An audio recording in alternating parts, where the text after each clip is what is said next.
y'all, and welcome to Zomo. And today I'm going to be doing a recap of RuPaul's Drag Race season 13, girl. Yes, 13 seasons, episode. So yeah, let's hop right into it. Yeah, this is something new I'm trying. Pretty excited. I love RuPaul's Drag Race as a series, and I am excited to see what comes of this.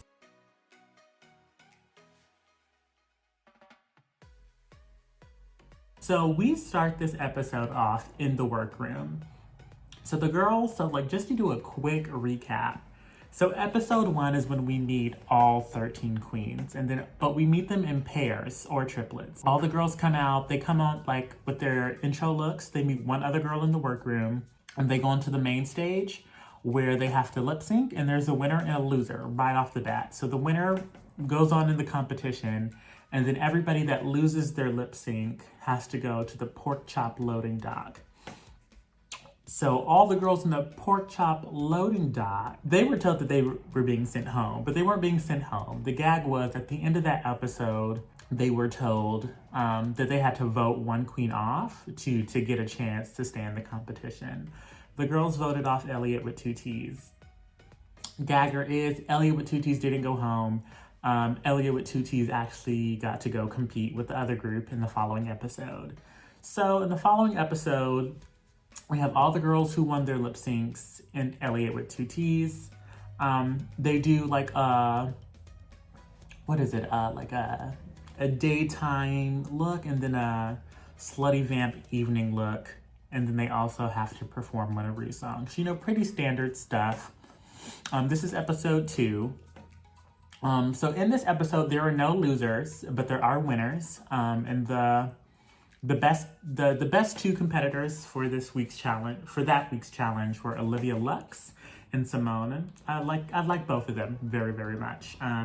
Symone gives the girls the ooh-ah-ah sensation and wins that lip sync. Episode 3, all the girls that voted Eliott with 2 T's off that were on the pork chop loading dock, they do the same thing, just with a different song. And then we have Denali and Rose. Denali wins and takes home, I think, an extra $5,000 that Symone also won. So yeah, excuse me. So yeah, that was what they're coming off from. So that's episode 3. So hence we're on episode 4 and none of the girls have gone home yet.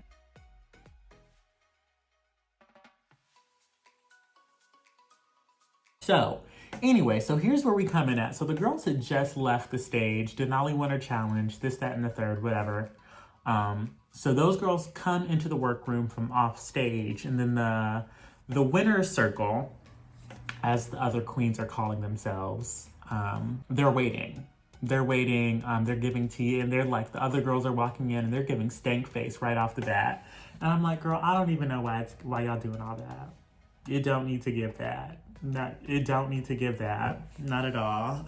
Y'all just want to be stank. But this is what I felt like this setup did. Part of me was like, did they do this?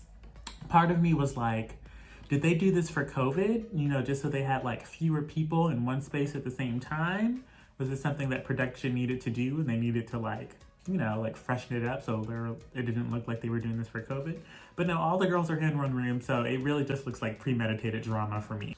So the girls come together and they're like, hey, and I was like, I see that y'all are coming in. But also Eliott with 2 T's runs off because, they want to be messy and stir the pot, which Tina Burner is leading a lot of the messiness, girl.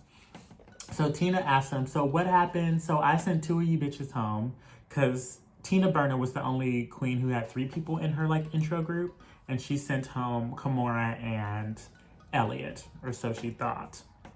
Yeah, she was like, what happened to Eliott? Eliott is standing behind some type of screen thing. They talk about why they voted her off because they didn't like her look, and she was the last one to come in, and she just didn't really make a statement for herself. So she comes around the corner with the attitude. The thing about Eliott with 2 T's is she gives the girl attitude. She will give it to the girls.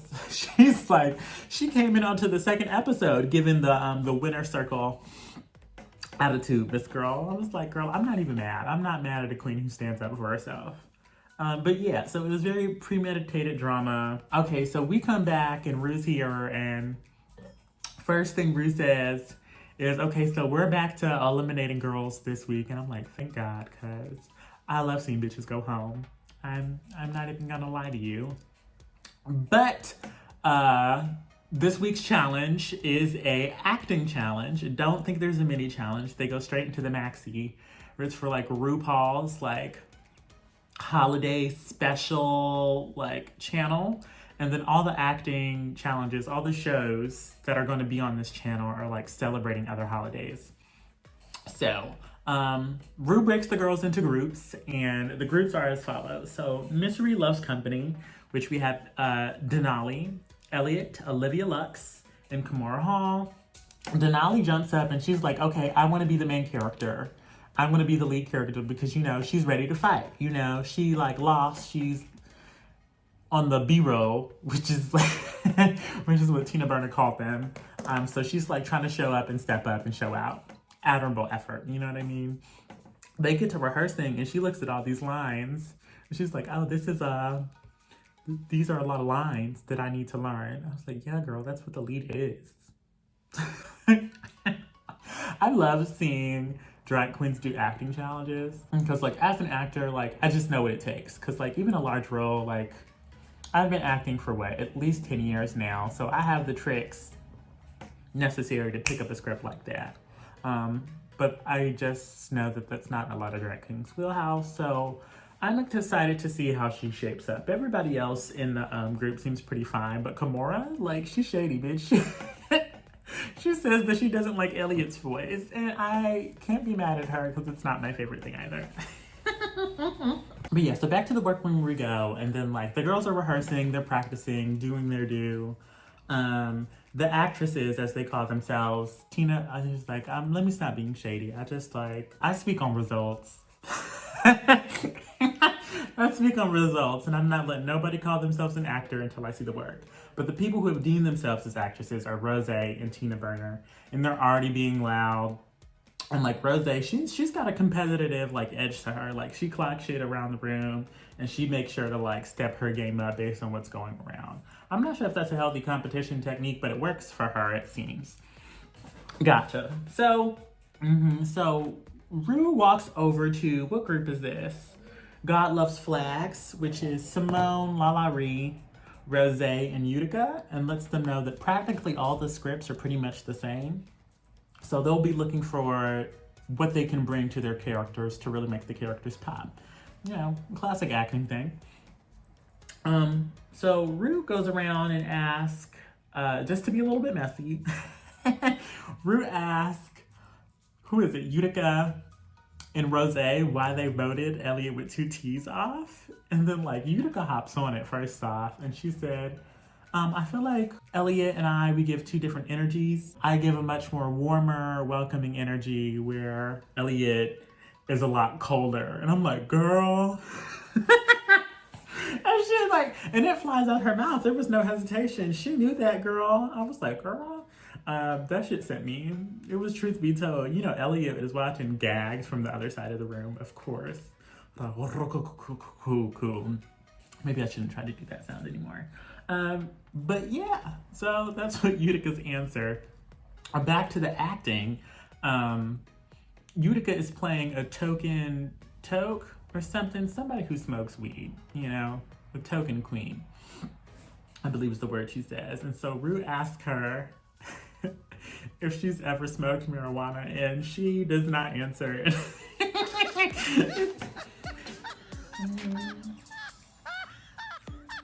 It's very much giving kombucha girl, like answer, no answer. It sent me. It was very funny. I love Utica. I think Utica, like, just like her whole essence is like I loved it. I love it. I love Utica. But yeah, that was a very funny moment that I needed to bring over to y'all. Okay, so Ru walks over to the other group. He talks to them for a little while. He's going through characters. Tamisha Iman has Cher, and like Ru is like, okay, so Cher, do you know Cher? Are you a fan of Cher? And Tamisha Iman says like, yeah. And like Ru says, name 5 Cher songs that's not Believe. Tamisha gives us, good question. I would say, probably More September. for that is spring summer. Okay. September spring show spring summer. Spring summer. She don't know Cher. She do not know Cher. Black queens do not know Cher. I don't know Cher. I'm not even gonna lie to you. Yeah, the Believe is the only one that I know, girl. So she would have had me at that.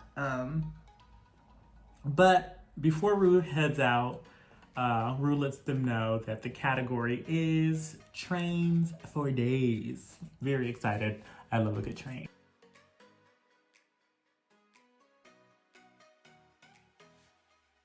Okay, so here we are in the recording studio. Girl, wait. So here we are, girl, in the recording studio. Ross Matthews is directing, which is always a good time. First up is April's Fool's Rush In. Girl, not sure what that's about. So I'm gonna just hop straight over to Tamisha Iman and her share. It's like to start, it's not good. It's not giving what it's supposed to give. But the good thing for her is she takes direction well. She's having a little trouble lengthening the vowel for like, whoa. You know, like drag, it's exaggerated. It's very performative, like loud and out there, and to the top. That wasn't what she was giving at first, but with some careful direction by Ross Matthews, she got there and it ended up becoming very, very funny. Gottmik and Tina Burner, they have good character. They're performing well. Joey J, on the other hand, is nervous, Miss Mama. She's forgetting her lines, and she's just like out of her element because she doesn't know what it means to cheat, profile, like camera, zoom in. You know, they're using all these phrases that she probably doesn't know. Bless her little heart. But I don't know. We got to see how it's going to turn out. Kandy Muse, though, comes in at the end of the scene and steals it. She comes in and stunts. It's very funny. It's a clown character, which, like, no doubt she was going to be fucking fantastic at. But, like, everybody on the set is laughing. Of course. Kandy, we love her. So moving right along to God Loves Flags. Symone shows up and shows out again, as usual. And what was it? Tina Burner was like, she was real quiet in the rehearsal room. No, not Tina. It was somebody, Rose. Rose was like, oh, she was real quiet in the rehearsal room. Now she's showing up. I was like, of course, girl. Like, you show up on stage. I mean, you can show up in the rehearsal room too, but it matters when you're on stage. Rose performs well too. Utica didn't know her lines from jump. She only got 3 lines and she was like all caught up and lost in the mix, lost in the language. And she said she was a little nervous and needed some help. She runs back, looks at her lines, comes back, and is ready to go. LaLa is giving me boring. It's very bare minimum, bare minerals. I'm like, I don't know. I don't feel like Ross gave her a lot of direction, but like, again, like it just wasn't a lot. It wasn't very entertaining at all. Last but not least, Misery Loves Company. So Denali, this is the one Denali decided she was going to be the lead for. It's not giving. It's not. She didn't know her lines. She didn't know her lines. The character didn't seem grounded. Yeah, it wasn't a very good performance. Olivia Lux, she's playing an older woman. She's okay. You know, she's not bad. I'm not like excited by her performance, but I'm also not like, please get this girl off the camera. Kahmora Hall, bless her heart. From the moment she opened her mouth, I was like, girl, this is bad acting. It was not good. It was not good, not even a little bit. And there's like this Tyra Banks, we were rooting for you. But she's supposed to say, we were rooting for us. I was rooting for us. But she don't say it right. She says, I was rooting for us. And Ross tries to get her to get this reference down multiple times. But every time, she maybe says it correctly 2 or 3 times, but when the camera's rolling, it don't hit. It don't hit. It just don't hit the way it's supposed to. But yeah, in short, I'm a little worried for this group.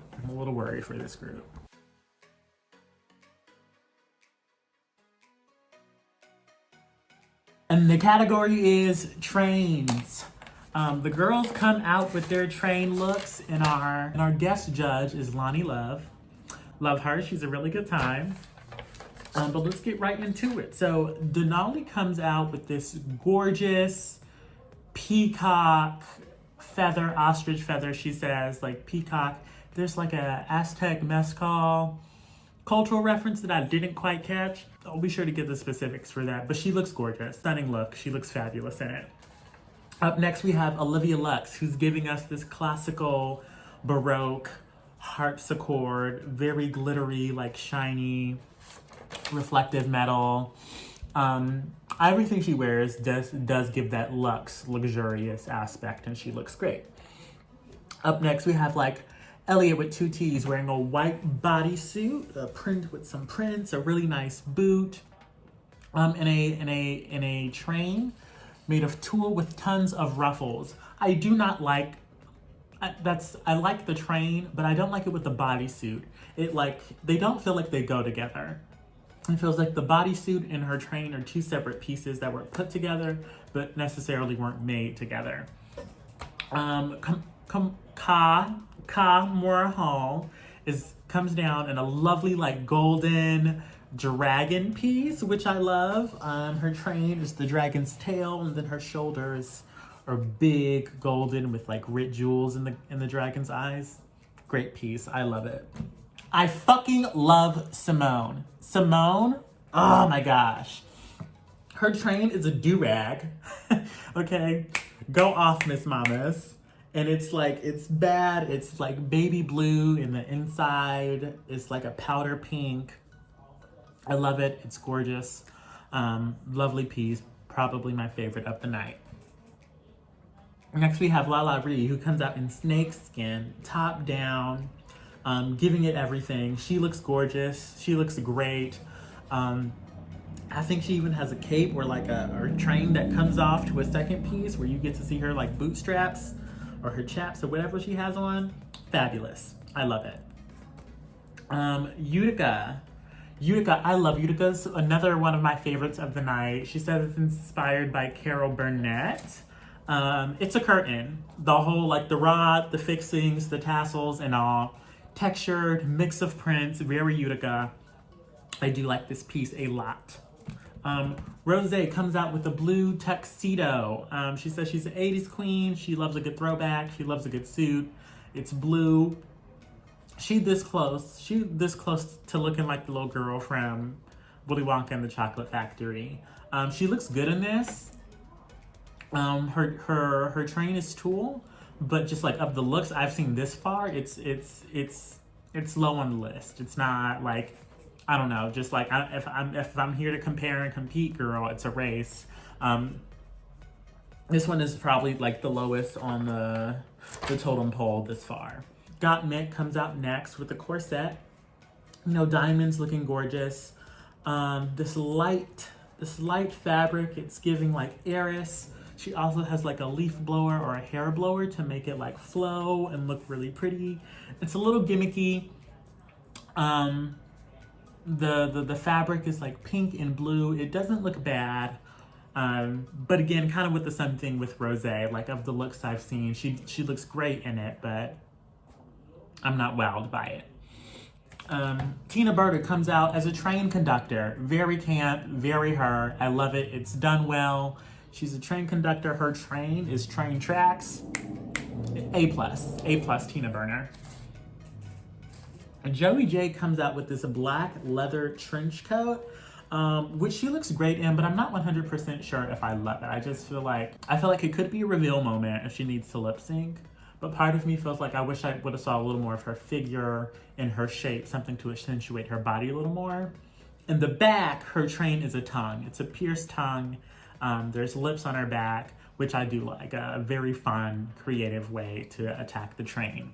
Kandy Muse comes out with this luxurious, dark red velvet corset look. She looks great. Her makeup is very dark. I feel. I could be wrong, but it's given very, very dark. But she looks great. But of all the trains, her train feels the shortest. Her look feels the smallest in comparison to the rest of the looks on the runway. And last but not least, Tamisha Iman. She comes out, everything she makes is like fucking glorious and stunning. Glorious, like bright highlighter, pink, maybe not highlighter, but maybe like a flamingo pink. It's studded, it's jeweled. It blends together. It's a nice bodysuit that melts into her train really nicely. Yeah. My favorites are definitely going to Utica and Symone. I mean, many of the girls look great, you know what I mean? Just thinking about, like, Denali looks great too. I'd probably say that those are my top three. Let me make sure. Yeah, my top three would be Utica, Symone, and Denali for the night.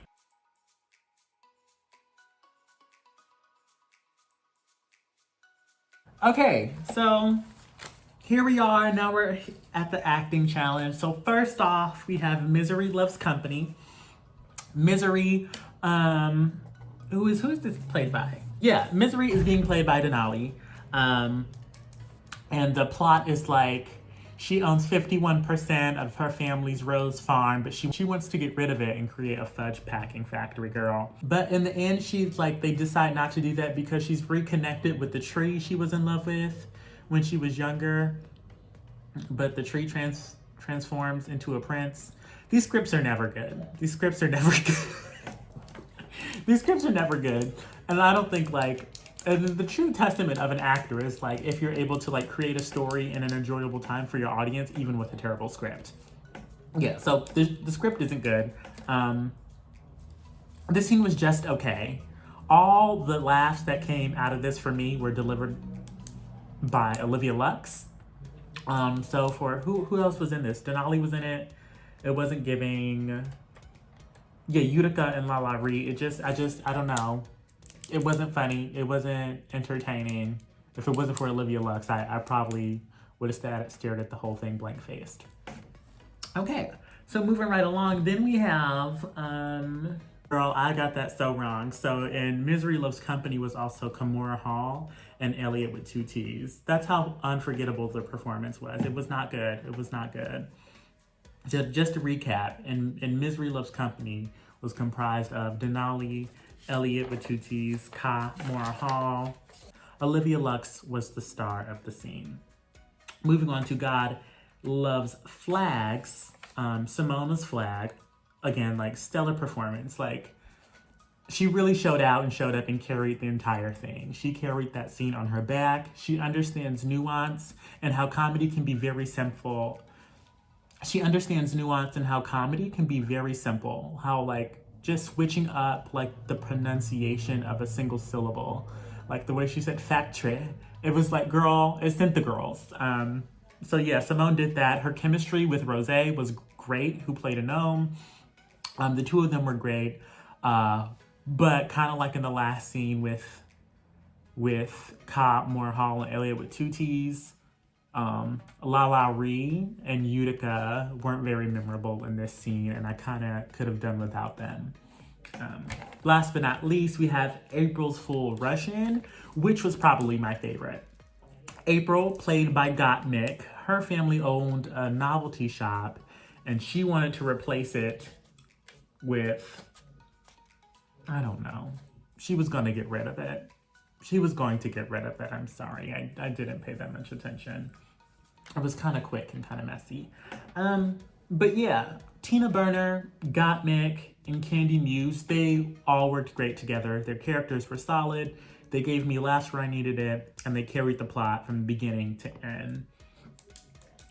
Joey J was just a little unmemorable. Tamisha Iman, she didn't really show up until the end when, like, that whole whoa part came. And, you know, again, she took that note well. But by far, the scene was my favorite. Kandy Muse stole the fucking scene. She played a clown, and she clowned it up, and it was great. And it was awesome. It was a lot of fun. Time for the judges' critiques. So, Denali, Kahmora Hall, Symone, LaLa, Kandy Muse, and Rosé all stay. Everybody else is safe. So these 6 queens represent the tops and the bottoms of the week. Starting off with Denali, they loved her look. It was whimsical, it was beautiful, it was fun, but still elegant. But they clocked her performances like, she didn't have it. She didn't have what she needed. She didn't know any of the pop culture, like, gay references. And she bit off more than she can chew. Truly, she did. I like her competitive edge and what she's trying to do early on in the game, especially because she lost that first lip sync. But girl, acting isn't something you jump into like that. No ma'am, no god. So yeah, they clocked her for not having a great performance. Kahmora Hall, similarly, they loved her look. It was beautiful. It was gorgeous. They know that she has the fashion taste. But she was also out of her comfort zone. Her performance fell flat and they wanted more and they had a hard time directing her. She did end up, Kahmora Hall did start crying on stage because she expressed that she didn't understand why she felt so strong and confident on the inside, but that wasn't being communicated on the outside and in the challenges. I feel like I'm tired of hearing her cry. She's a whiner. You know, I don't like whiners, crybabies. It's kind of giving me a little like pheromone, you know? I just have low tolerance for people who like, I'm sorry. I should really allow her to be a human and to have her emotions, but here we are. Next up, Symone. They love Symone. Top down boots, yes queen. They love her look. The do-rag is very creative. They've never seen it before. And the look was gorgeous. She brings herself to everything that she does, including the acting challenge, which they also like clocked. She did like stupid things that fit and were perfect. And she brought so much life to her character in that scene.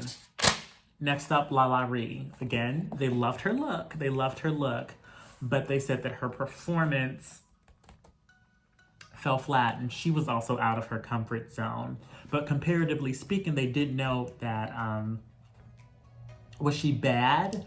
No, but she wasn't popping off the stage. You know what I mean? She wasn't notable. She wasn't remarkable when it came to the scene, which I agree with. And they said that they worried that so early on in the competition that she's falling into the background, which is a very fair concern to have.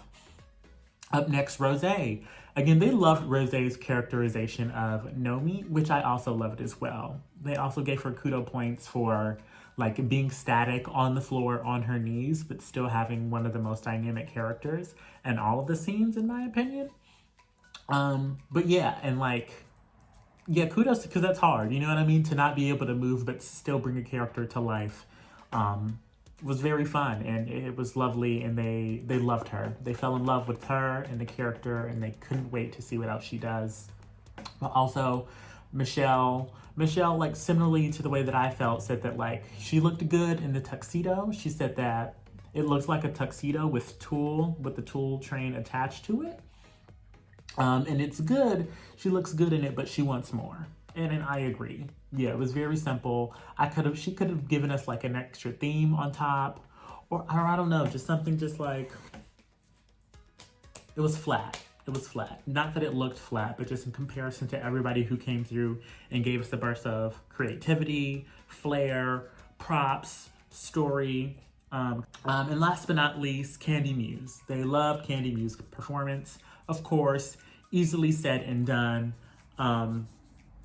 But Michelle also clocked her outfit as being simple. And then it was a little like sloppy, truth be told, because they said that her undergarments, which I didn't notice at first, but now that we had a little more time to look closer on the runway, that her undergarments were like poking out of the train and from underneath her corset and stuff.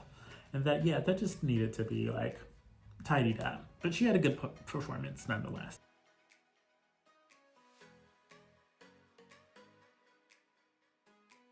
Okay, so Rue deems Rose, Kandy Muse, and LaLa all is safe, and Symone comes in with another win, very deservedly.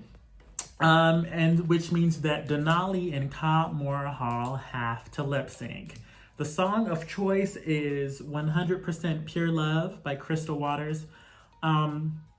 I don't know this song, but it's a fun little like clubby bop. You know what I mean? It's a little like, I feel like I probably heard it in the gay club before, but just didn't know because it's very like unsy. Lip sync comes down to it that like Denali kills it. Denali is a good lip syncer. She won. I mean, like, being in this position kind of sucks for Denali because she just won the lip sync last week. And then to be in the top, but then to be in the bottom the following week is whack. But she kills it because she's a good lip syncer, like, period. Kahmora Hall girl, not so much. She was like, I mean, I feel like she could have gave more. She definitely could have gave more. It was definitely giving, like, boring tease. But, like, she had a beautiful dress, and it was kind of tight with this very long train, and there wasn't, like, a removable piece, you know what I mean? So she didn't have a whole bunch of, like, wiggle room to, you know, to, like, give the girls a 1-2 step. But yeah, they sent her home. Denali wins. It was pure fun. RuPaul says that watching Denali was pure fun, and she pities the girl that has to see her in a lip sync. And yeah, so that's the end of the episode. I agree with everything that went down. Truth be told. I'm thinking, is there somebody else that I maybe would have put in the bottom? No. It was right. Like, part of me feels like maybe I could have switched out, like, Denali for LaLa. But looking at the totality of the situation, Denali didn't do good with a big role, whereas, like, LaLa just did okay with a small role. So, like, her stakes were higher, so she had, like, harder to fall. So, yeah, I agree with everything that happened. Symone definitely should have won. Denali and Kahmora Hall should have been in the bottom. But yeah, I'm happy to see her go. Is that mean to say? Maybe it is, maybe it's not. Let me know what you think. Let me know if you have any lasting questions, and I will see y'all next week on XO Meaux.